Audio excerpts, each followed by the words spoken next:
In this episode, we are going to discuss how expertise and skills are going to be more important than knowledge and experience, how companies and individuals, in order to thrive tomorrow, are going to have to identify what skills are required to get a particular job done, but as importantly, how to train and allow employees to learn the skills necessary in order to remain relevant and thriving in upcoming times.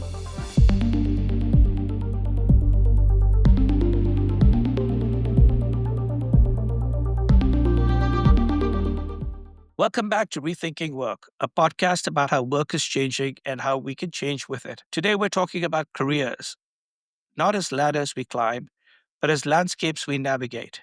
The paths are no longer straight, they twist, they turn, they fork, and often we have to build the next steps ourselves.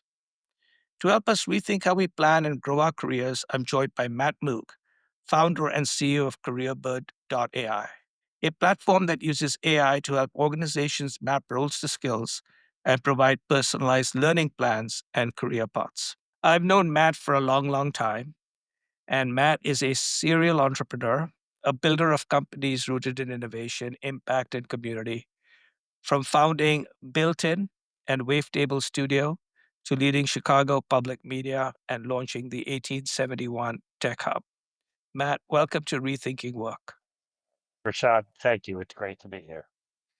So, Matt, given your background, which is very illustrious, can you let me know, given everything you've done, startups, WBZ, Chicago Sun-Times, Wavetable, Built In, what in this body of work led you at this stage of your life to launch CareerBird.ai?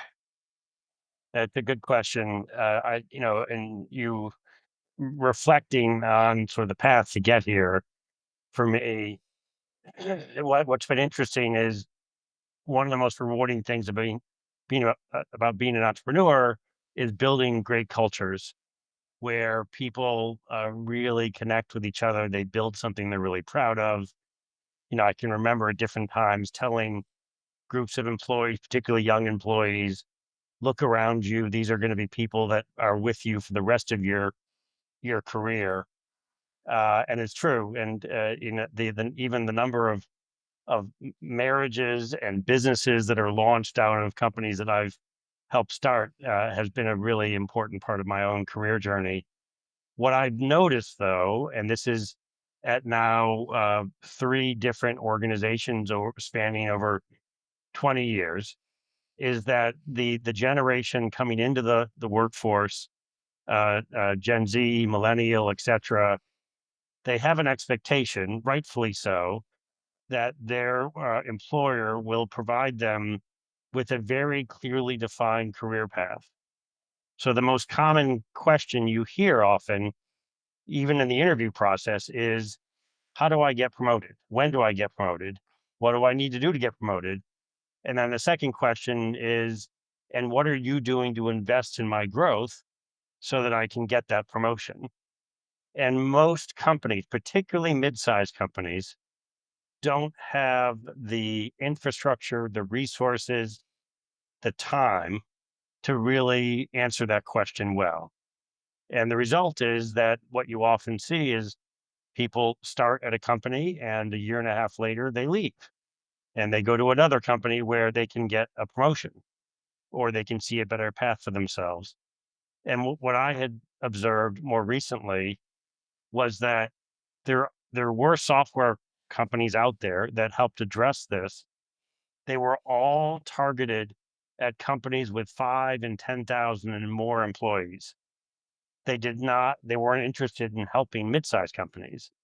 So that's really the focus of CareerBird is can we give a tool to a mid-market company to help them provide a very clear career path for their employees.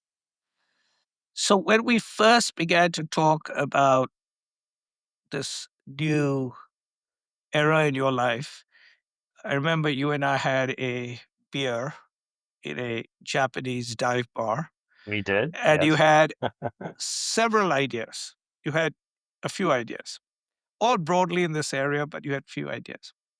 And then in the course of the next year, you honed it down to this one. Uh, was the honing down because A, you realized one, from a employee or talent perspective, this was a very big unmet need, which is completely true. So in my book, I talk about how Gen Z and the next generation above them have very different mindsets than you and I might. So was it because there was this great, amazing sort of need for talent, but at the same stage that employees, or rather employers, especially middle and small companies and middle companies, which is a large part of the US workforce, did not have any of these tools.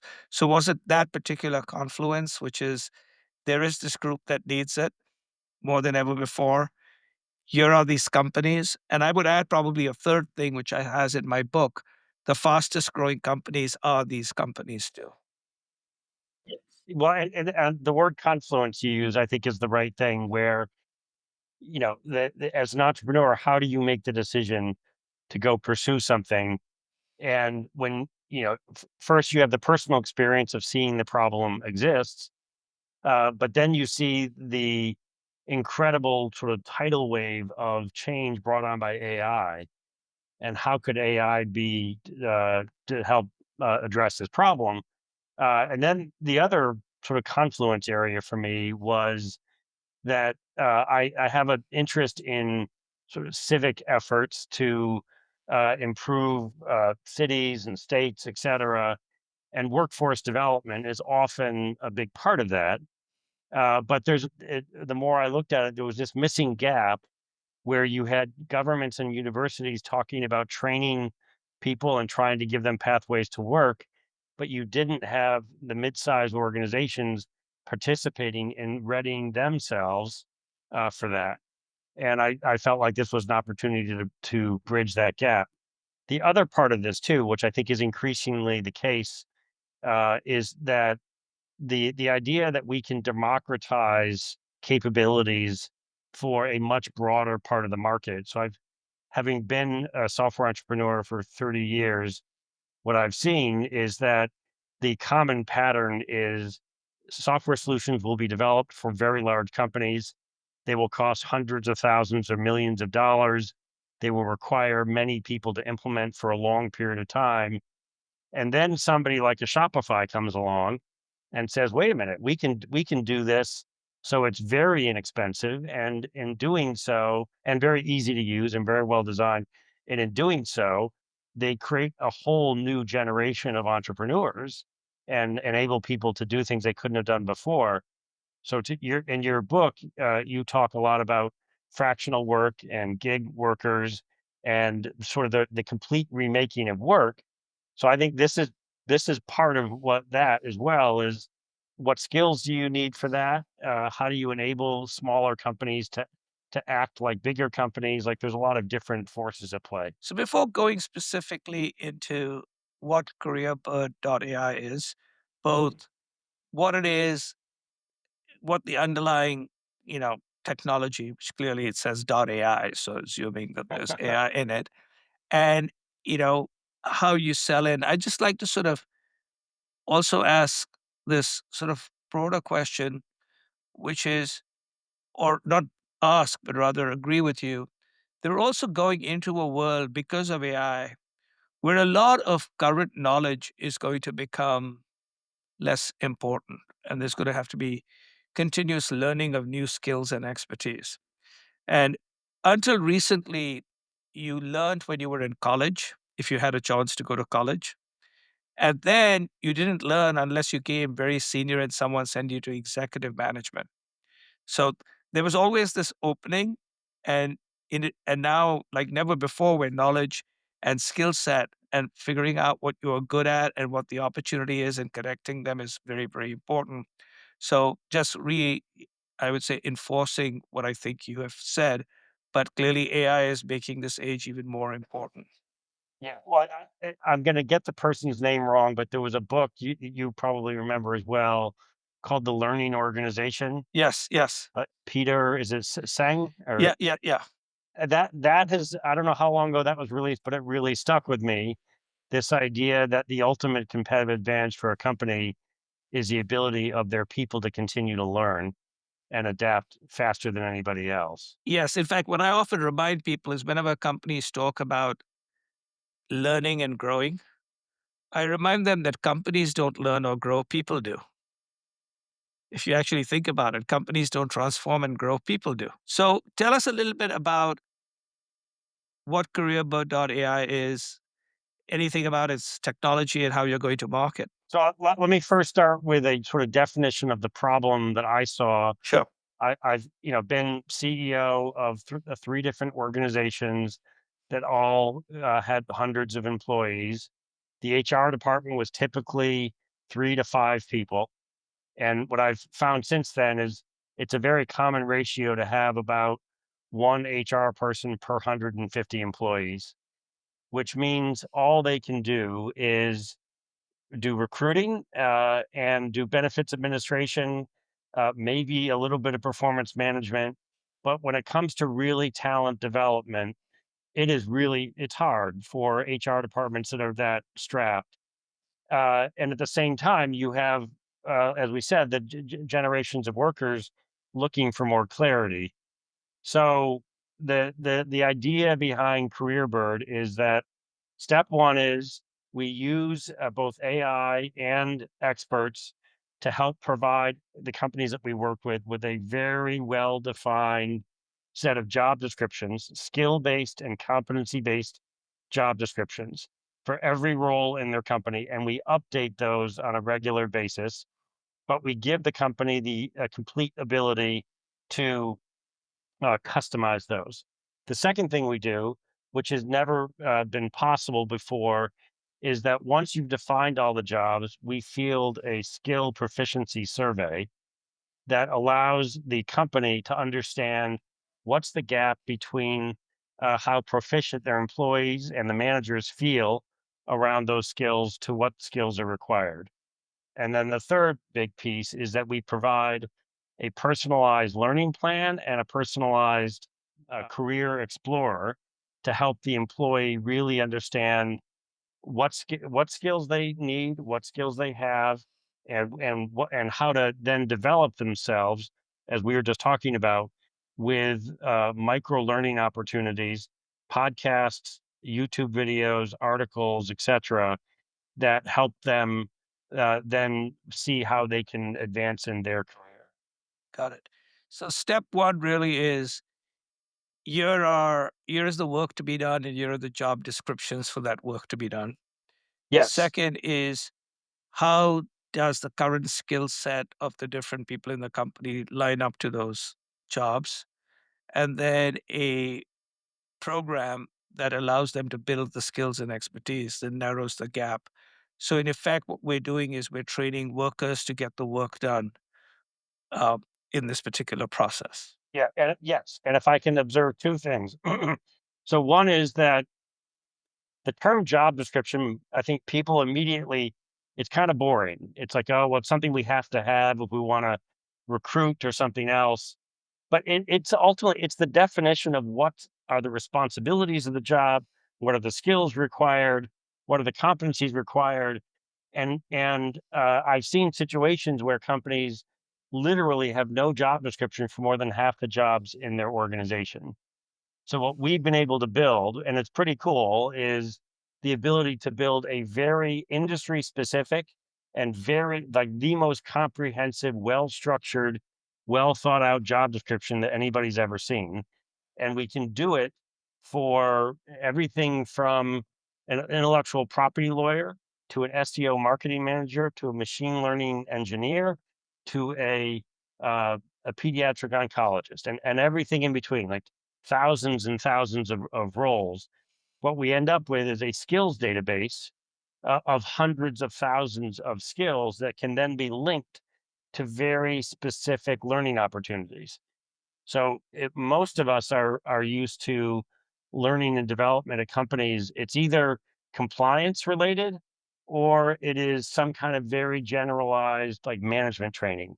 It's usually never about what specific skill does this person need to advance in their career. Yeah, And I think that's where part of the breakthrough is coming here. absolutely. Recently I signed up to become a supplier to P&G, and I had to go through training, compliance training, which is what a lot of this training tends to be, more than, and then obviously I've gone to business school and other places for the broader ones. But if someone had basically in my career said, this is what you need to get the work done, this is the skill that you need to craft and hone, and here's how you can craft and hone that skill, that would have helped a lot. Maybe I could have done my career in half the time. So, how do you all do this? Like you said, you get, obviously, you said you've put together these job descriptions for everything from an oncologist to a, lathe operator or whatever. How do you do that? Well, and this is where the real time learning is happening about how does a company like CareerBird build value and safety on top of a LLM, right? In the AI world. And what a couple of things, and this is going to get a little wonky, but I think Sure. it might be interesting for people, is one, LLMs give you whatever data you ask them for. They don't structure it in any specific way. So that's like a large language model, like a OpenAI, Yes, ChatGPT, exactly. Right. etc. Yeah. And we are able to pull data out of the LLM and then structure it using something called an ontology. Most people are familiar with taxonomies, with hierarchical way of structuring information. The ontology makes many connections through properties and links to different objects in the database. So the example is this one skill.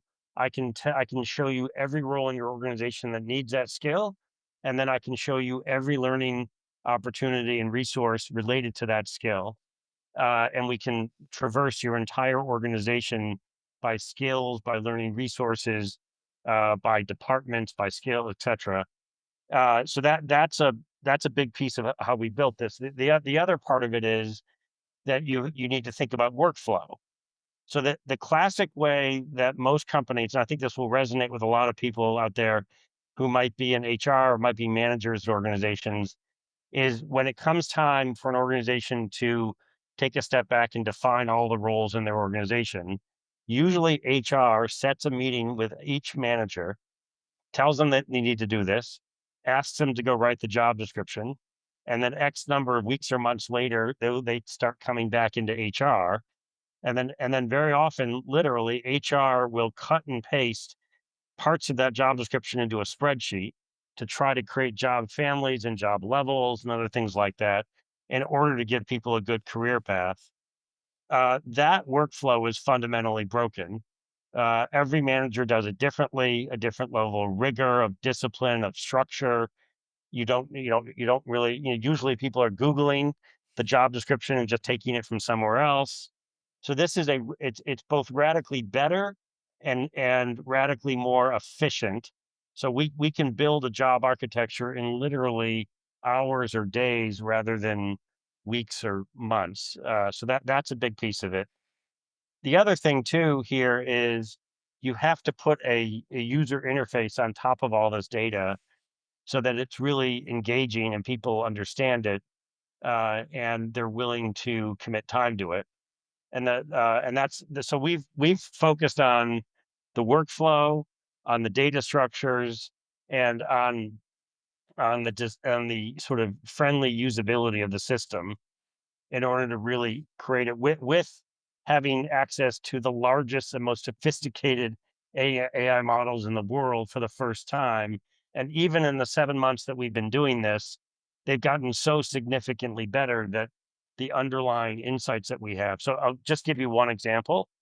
If you take a skill and say this job requires this skill, that skill probably has 4 or 5 levels of proficiency related to it, where and different levels of roles require different levels of proficiency. We've actually mapped every skill to a proficiency to the role. and then the proficiency to the learning resource. So you really are it's hyper targeted.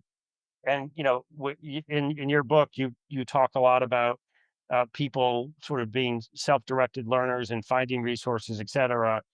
One of the interesting things here is in just literally days of using our platform, an organization can discover something like, here are 10 people who have said that they don't have the skills they need for their job, and here's one or two people who have said they're experts in that skill.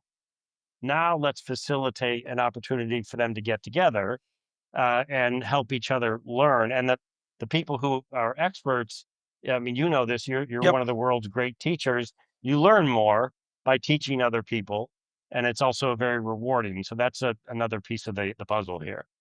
Oh, absolutely. Now, when you have started this, and how many people do you currently have? I guess in an AI age, you can have nobody, but do you have employees?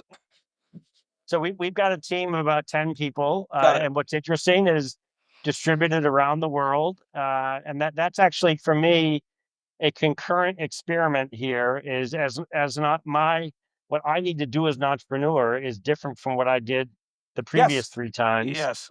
And I'm a bit like a talent agency of how do I find the person that has the exact skill set that I need, which is to me why your book resonated so well. Is I think you talked about the model can be a little bit like Hollywood, where Yes. you bring together the all of the talent for this moment. You build something and then they can go on and do something else. I also think about it like building a building is another Yeah, a general contractor gets all the different people at the right time, at the right place, if that yes. makes So sense. so in total, I probably worked with 20 different people getting it to this moment. But the team of 10 have been fairly consistent. Well, I recently was at a couple of companies, including Google, and they said, Rishad, soon there will be many companies with $1 billion of revenue with 10 to 20 employees, in this modern world. So now I have two questions for you. One is three different more questions before we end. One is a little bit about, did you use careerbird.ai as you were looking for the people on careerbird.ai? I mean, for your employees or what I would call your talent force? It's funny because you see use cases as so for example, I hired a UX designer to help design the screen flow, et cetera. And he's really a great individual. He's been a huge contributor. But what I didn't realize was the need to make the distinction between a UX designer and a UI designer and a product manager and where those lines are and who has which of those skills. And sometimes people will go sort of up or down that chain. So yeah, so we've been able to get sort of even more comprehensive and clearer definitions of the roles themselves in terms of what we're looking for. And um, I think that the amount of work that is required for a hiring manager, or in my case, as the entrepreneur, to really understand what skills you need. I think that's an emerging skill on its own is being and it's just like if you were a general contractor, are you hiring just any old painter or are you hiring a painter who can do a very specific type of job? Right. Yeah. So that leads to my second question, which is, when you mentioned job description and how in many cases today people go Google job descriptions, they really don't have job descriptions. And down the line, and not going to happen immediately, and it's not going to happen. The majority of employees or people working at a company are going to do jobs, but there can be a case made that in the future there'll be work to be done, but very few jobs, right? So in effect, what you're going to basically say is, I need this work to be done. How do I get the skilled people together to get this work done? And then I move on. And it could be that companies are an artifact that just hold jobs to get work done. But if there are no jobs, what do you do? Yeah, I've heard people say that quite a bit, Yeah. and I'm sure there are some jobs that will be eliminated and some jobs that will be created and some jobs that will just be augmented, Yes. and the old truism of it's not that jobs will be eliminated, it's people without the AI skills that will be, challenged, I think is the case.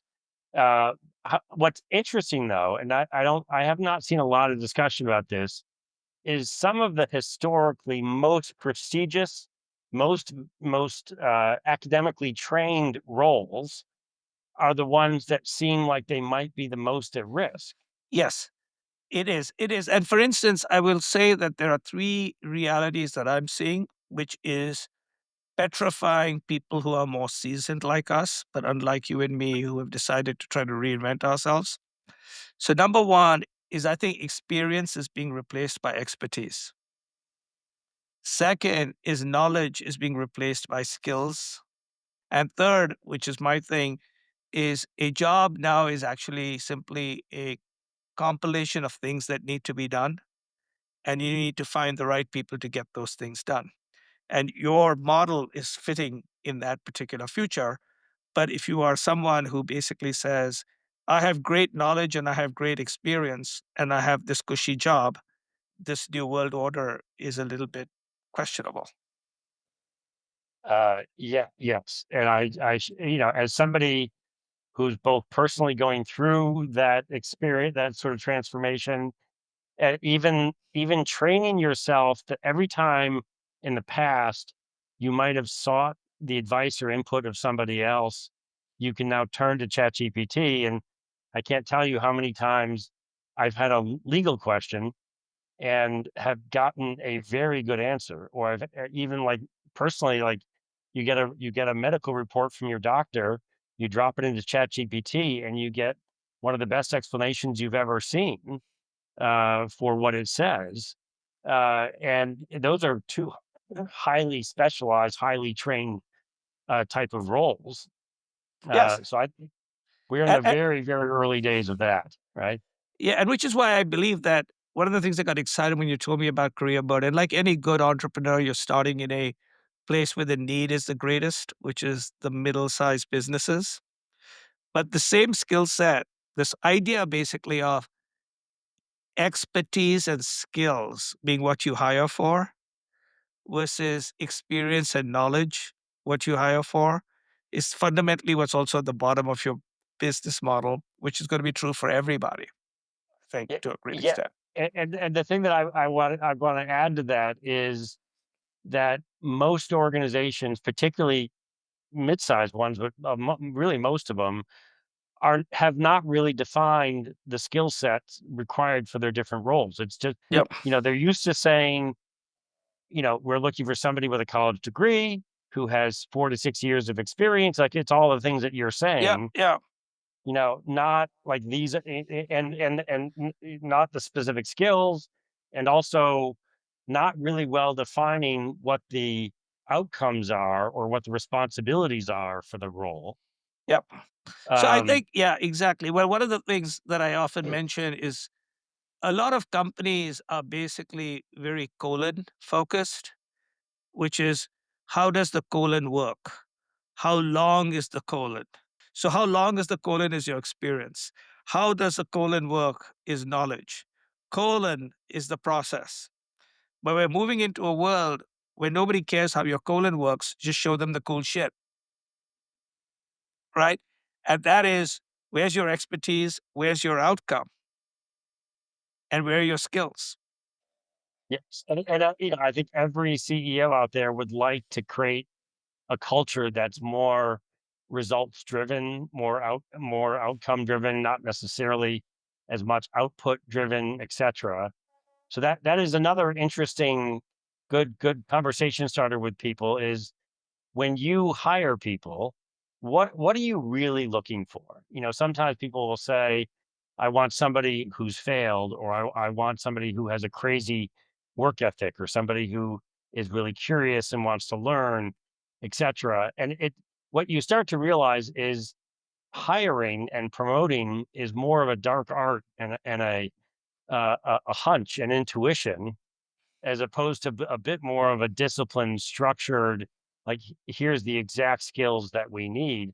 And I think the way this links to your point about generational change, but it also links to the need for companies to be so flexible that they want to draw on uh, more fractional Yep. type of employees. They're all linked together. Like at the Yes. core of it, the managers need to have a much better idea of what specific skills Yeah. that we need.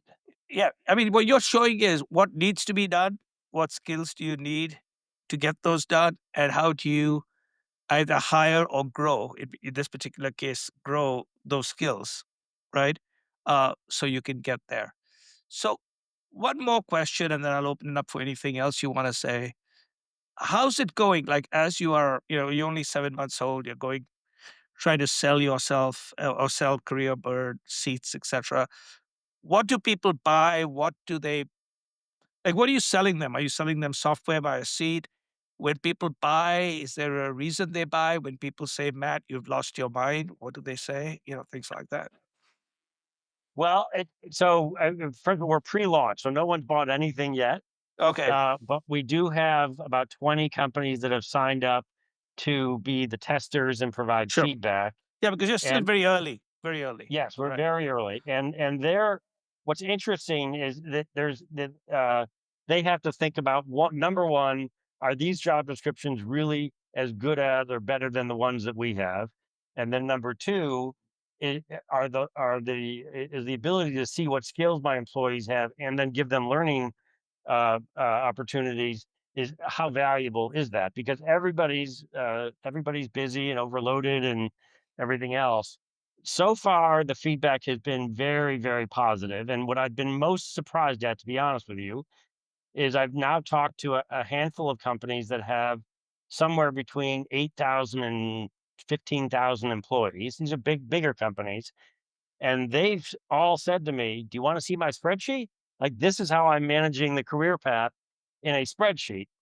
And in the entrepreneurial world, there's a interesting like Venn diagram almost where they describe there are three things that you can be as a software platform. You can be a system of record, a system of insight, or a system of engagement. And if you can develop something that's all three of those, then you've really got something. And I think when it comes to talent, intelligence, learning, and the core system of record for the jobs, CareerBird has that Yes. opportunity to really represent things in that way. The other thing I think is just an interesting thing about the U.S. economy in particular is there are 15 million independent businesses in the United States. The vast majority of them have one, two, three, four employees. That points to the way to the future that you talk about quite a bit. The hundreds of thousands that have hundreds or thousands of employees, they are, they're a very important engine of the economy. But what's interesting is that all of the net new job growth comes out of the middle of the market. Yes. So Yes. what ends up happening is really big companies get more and more efficient and do layoffs and try to, have less people, and the economy would shrink if it were not for those more innovative, faster growing companies that are there in the middle. So, and there in the U.S. there are about 45 million people who are in that middle market. And so it's a huge opportunity to provide upskilling and learning, et cetera, to that group. Well, it's one of the reasons when we chatted, I was very excited about what you were doing next. One is because of your track record, not because you bought me a beer, but because of your track record. But second, to a great extent, is my book showed that the net new jobs created between March 2020 and March 2023 were all middle market jobs. Net new was all middle market. Not that bigger companies didn't hire, but they fired more than they hired. And it was the middle market. So it's clearly there. And so, from a positioning perspective, you are A, where the market is going. B, because of AI, you're in the world of expertise and skills and work to be done versus experience and tenure, right? And knowledge, which is a big thing. And a third is the future is going to be technology plus people. And this basically is using technology to enable people to get better. Is there Yeah, anything? that all. Well, yeah. Can I add one other Sure. thing, which in one way or another comes up in almost every conversation, and it seems like such a universal issue. Whether you talk to executives or you talk to employees, they will say, uh, "Our managers are not very good managers. They need more training. They need more resources. We've got to find some way to make them better managers." And having been in that world, what I saw happen is that every conversation with a manager is a judgment of, did you perform today? It's very much less focused on, what skills do you have? What skills do you need? How do we develop you? What's your career look like? What other jobs might you be interested in? In large part because managers don't have access to that. They don't have a skill inventory. They don't have career pathing information. They kind of throw their hands up and say, I don't know, HR hasn't developed these, so I can't tell you what it is, etc. So as people think about their whole talent strategy, and reskilling and upskilling and trying to adjust to all the new realities, really thinking about, have they empowered managers to be really good managers for the people that are on their teams? Absolutely. It makes a lot of sense. So a couple of other things before we sort of end. As we sort of move ahead, I know I'm going to have the opportunity of having you at the all-day program for the middle school where you'll talk more about this. Where would listeners? We're going to obviously add into the show notes careerbird dot AI website. Is there anything else that you suggest to people besides going to that website if they want to know more about this field, this area? It's a good question. I mean, there are virtually every major consulting firm and technology firm publishes sort of like, I think you cited the Microsoft Yep. annual study that's Yep. done. McKinsey has a good one. Deloitte has a good one. LinkedIn has a good Right. one. And it's the World Economic Forum has published a number of things, and it's remarkable how consistent they all are. And I don't know the exact numbers off the top of my head, but the World Economic Forum talks about some very substantial portion of jobs, even in just the next 5 years, going away, and then new Yep. jobs coming online. And I don't know if there's a way to compare this. It seems to me like one of the most significant periods of change, at least in my lifetime, in terms of the kinds of jobs that are out there, the kinds of skills that are required, and the need for people to be very growth minded and adaptable when they approach those. Yes. And I would say that even if there are likely to potentially be net more work in the future, and I believe there'll be net more work, there may or not be net new jobs, which is the difference between work and jobs. What is very clear is the work that's going to have to be done is increasingly going to be different than what we need to do today, which basically means we have to build skills and expertise, both companies. And so, in many ways, Career Bird is the one that allows your career to fly if you decide to pay attention, if that makes sense. I like it. Yes. And like I've said to a number of people I've talked to, is in the future, you can't just be good at one thing. Yep, absolutely. Optionality is the future, I guess. Makes a big deal.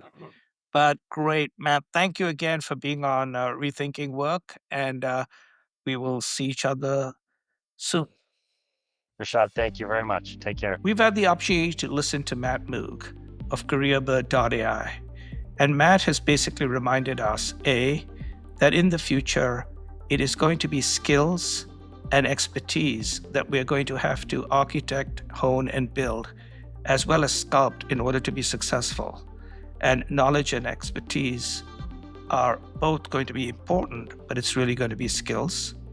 In addition, we have heard about how the middle market is where a lot of the jobs are going to be, both because larger companies are going to optimize to become smaller, as well as smaller companies are going to grow up into the middle market. And finally, we've also discussed how it is going to be up to the individual to learn and to build their skills in order to make sure that they thrive in the upcoming careers.